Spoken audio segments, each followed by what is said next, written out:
Hola a todas y todos, mi nombre es Julia Los, y en esta oportunidad vamos a ver la segunda parte del núcleo 3, que corresponde a ciclo sexual femenino y regulación de la gametogénesis masculina. Como sabemos, las mujeres experimentan cambios cíclicos regulares durante la edad fértil, es decir, desde la pubertad hasta la menopausia. Durante estos ciclos sexuales se producen cambios sobre todo el organismo, pero los más evidentes ocurren a nivel del aparato genital. A continuación lo vamos a ver en detalle, pero básicamente en cada uno de estos ciclos se produce la liberación de una gameta desde el ovario, y entonces el útero comienza a prepararse para un posible embarazo. Si el embarazo no ocurre, se produce la menstruación. Definimos entonces ciclo menstrual como el periodo comprendido entre el primer día de una menstruación y el primer día de la siguiente menstruación. Por lo general, estos ciclos duran 28 días. Sin embargo, puede variar y durar desde 21 días hasta 35 días. Estos ciclos están regulados por hormonas. Hablamos aquí de un eje hipotálamo-hipófisis gonadal. ¿Cómo es esto? El hipotálamo, a partir de la pubertad, comienza a sintetizar y secretar de manera pulsátil, es decir, en forma de pulsos, una hormona llamada hormona liberadora de gonadotrofina. Esa hormona actúa sobre la hipófisis y hace que ésta libere las gonadotrofinas, que son la hormona folículo estimulante, o FSH, y la hormona luteinizante, o LH.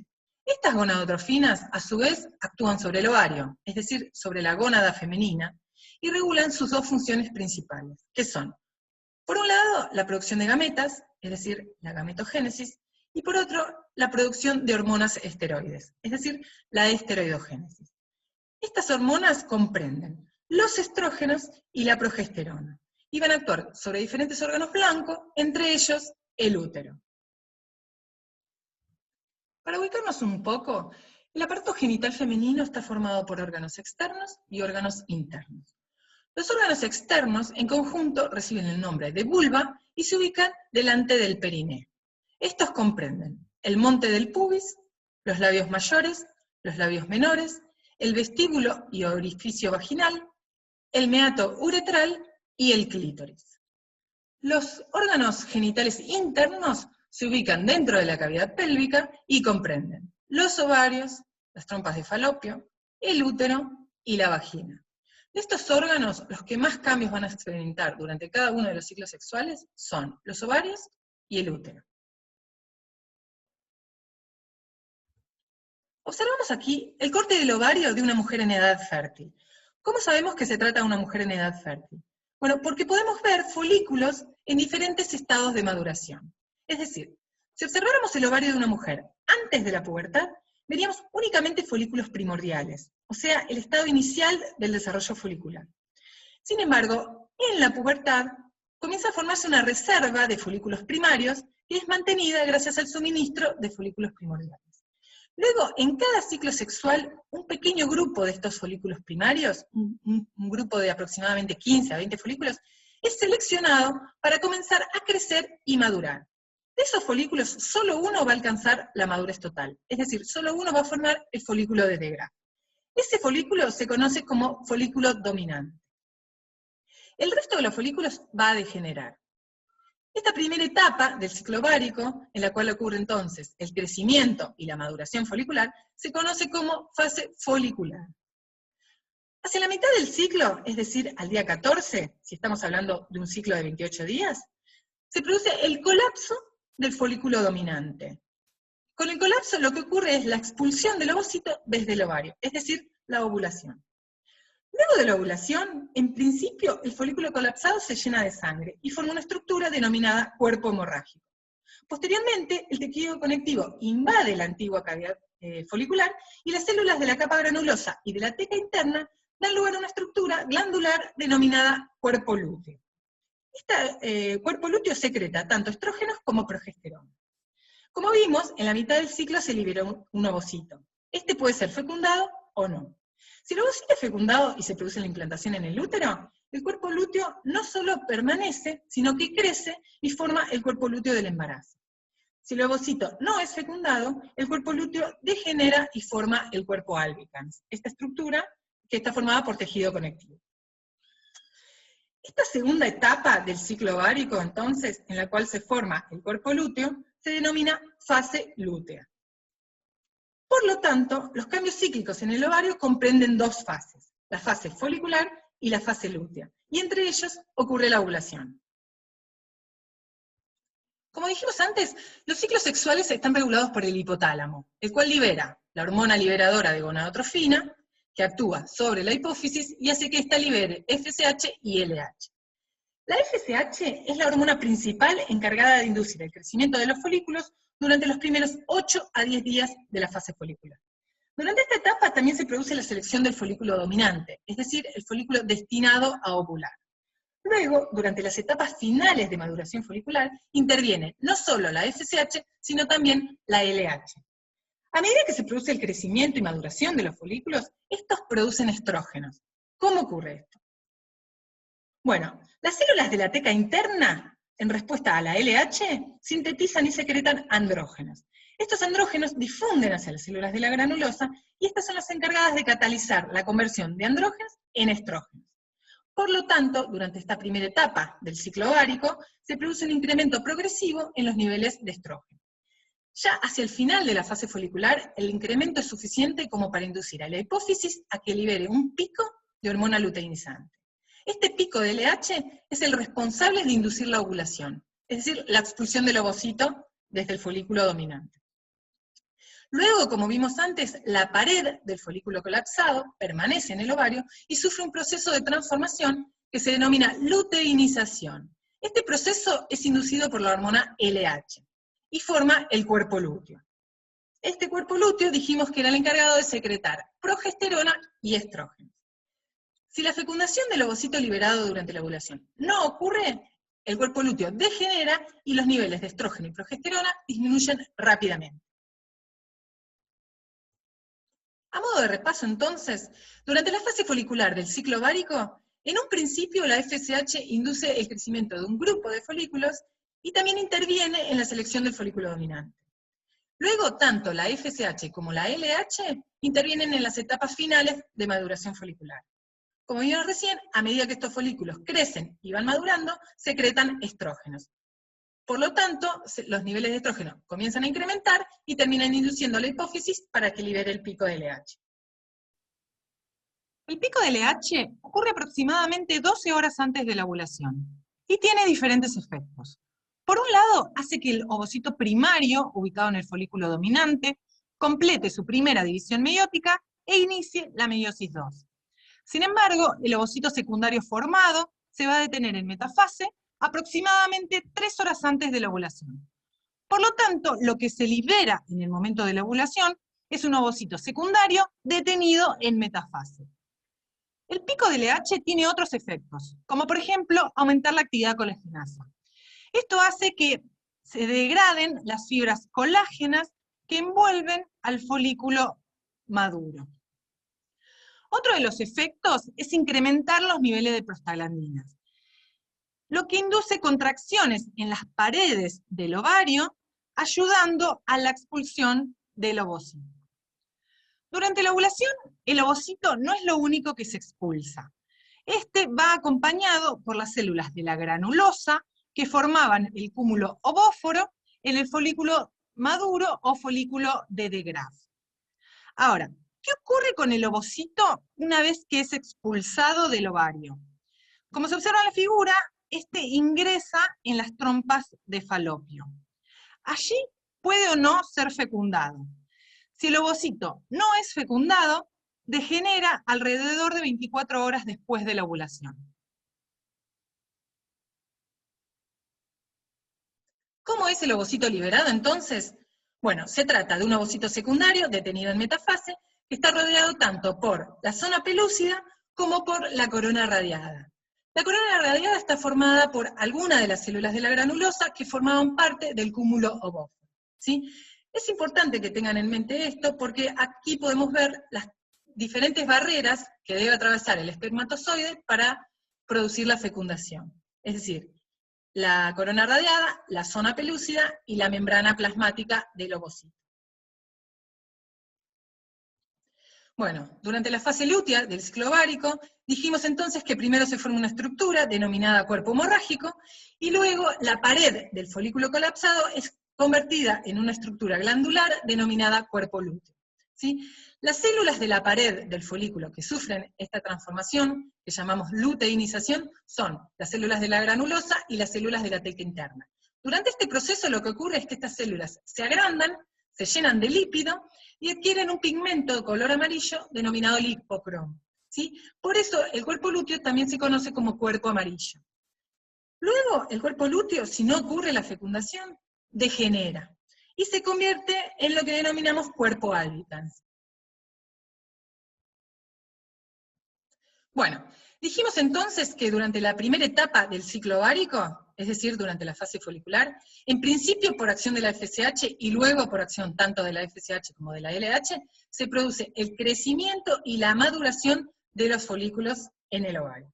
Durante esta etapa, desde la pared de los folículos se sintetiza y secreta estrógeno. Por lo tanto, hacia el final de la fase folicular, los niveles de estrógeno se elevan. Este aumento en los niveles de estrógeno estimula a la hipófisis para que libere el pico de LH. Fíjense que ese pico también va acompañado por un pico mucho menor de FSH. Este pico es lo que desencadena la ovulación. ¿Sí? Como vimos, lo que queda de la pared del folículo colapsado en el ovario sufre un proceso de transformación, que llamábamos luteinización, que es inducido por la hormona luteinizante, la LH, y forma el cuerpo lúteo. Esta glándula es la encargada de secretar estrógeno y progesterona. ¿Sí? Vemos acá cómo se elevan los niveles. Si no ocurre la fecundación del ovocito que se liberó durante la ovulación, el cuerpo lúteo degenera y los niveles de estrógeno y progesterona disminuyen rápidamente. Bueno, ahora nos vamos a centrar en esta primera parte del gráfico, la de arriba, que habla del ciclo ovárico, y luego, ahora vamos a hablar del ciclo menstrual, y luego vamos a ver cómo las hormonas liberadas por el ovario regulan el ciclo en el útero. El útero humano suele definirse como un órgano hueco con forma de pera. Este órgano se ubica en la cavidad pélvica entre la vejiga y el recto. Anatómicamente podemos diferenciar dos regiones. Una región superior, grande, que denominamos cuerpo, y una región inferior, más cilíndrica, que denominamos cuello o cérvix. A su vez, la pared del útero está formada por tres capas. La capa más interna se denomina endometrio y corresponde a una mucosa. La capa media se denomina miometrio y corresponde a una capa gruesa de músculo liso, y la capa más externa se denomina perimetrio y corresponde al peritoneo. De estas tres capas, la que más cambios va a experimentar durante cada uno de los ciclos sexuales es el endometrio.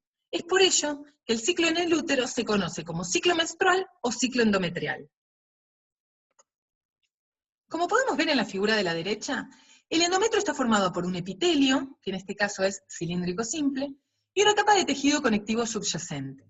Esta capa de tejido conectivo se conoce como estroma endometrial, y en él se encuentran las glándulas uterinas, que si observan se forman por la invaginación del epitelio superficial, y también se encuentran los vasos sanguíneos. Las arterias que irrigan esta zona, cuando ingresan al endometrio, son rectas, pero a medida que ascienden se enrollan. Es por ello que reciben el nombre de arterias en espiral. Durante la vida fértil, podemos diferenciar dos estratos o capas en el endometrio. Una capa basal delgada, que está en contacto con el miometrio, y una capa superficial más gruesa, que está en contacto con la luz del útero. Esta capa superficial se conoce como capa funcional. ¿Por qué? Porque durante los ciclos sexuales, cuando no ocurre el embarazo, esta capa se desprende y se expulsa en la menstruación. Luego, a partir de lo que queda en la capa basal, es decir, el tejido conectivo y la base de las arterias, las venas y las glándulas, se regenera toda la capa funcional. Además, en caso de que sí ocurra un embarazo, la capa funcional interviene no solo en la implantación del embrión, sino también en la formación de la placenta.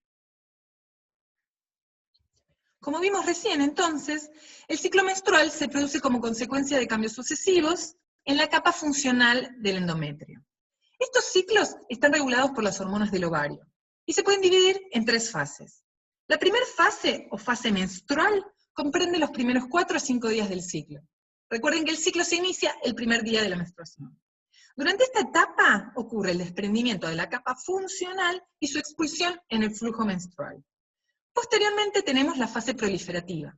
Esta fase comienza después de la menstruación y continúa hasta un día después de la ovulación. Esta fase ocurre al mismo tiempo que la maduración de los folículos en el ovario, y está regulada por los estrógenos liberados por esos folículos. Durante esta etapa, entonces, en respuesta al estrógeno, lo que ocurre es la regeneración de la capa funcional a partir de la capa basal. Por eso recibe el nombre de fase proliferativa.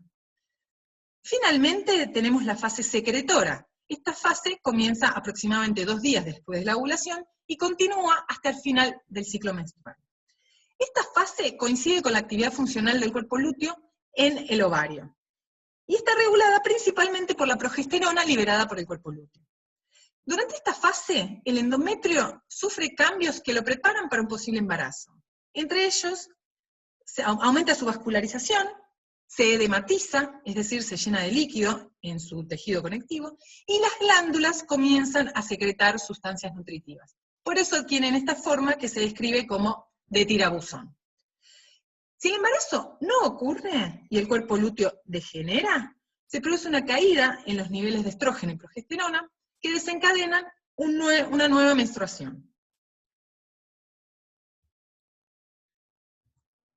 Bueno, retomamos esta imagen entonces para ver ahora cómo está regulado el ciclo menstrual, es decir, el ciclo que ocurre en el útero. Vimos recién que después de la menstruación se inicia la fase proliferativa. Esta fase está regulada por los estrógenos liberados por los folículos ováricos. Posteriormente, aproximadamente 2 días después de la ovulación, se inicia la fase secretora. Esta fase está regulada principalmente por la progesterona liberada por el cuerpo lúteo del ovario. Si no se produce la fecundación y el cuerpo lúteo degenera, esa caída abrupta en los niveles de estrógeno y progesterona es lo que desencadena una nueva menstruación. Mientras no ocurra el embarazo, la frecuencia de la menstruación es de aproximadamente 28 días. Dijimos antes que podía variar desde 21 hasta 35 días. La menstruación está compuesta por sangre, los tejidos de la capa funcional del endometrio que se desprenden, y por líquido uterino. Una particularidad de la sangre del flujo menstrual es que no está coagulada. Esto se debe a que la fibrinolicina del endometrio descompone los coágulos por lisis. La hemorragia dura aproximadamente 3 o 4 días, pero puede durar entre 2 a 7 días en mujeres sanas. Y se estima que el volumen es de aproximadamente 80 mililitros.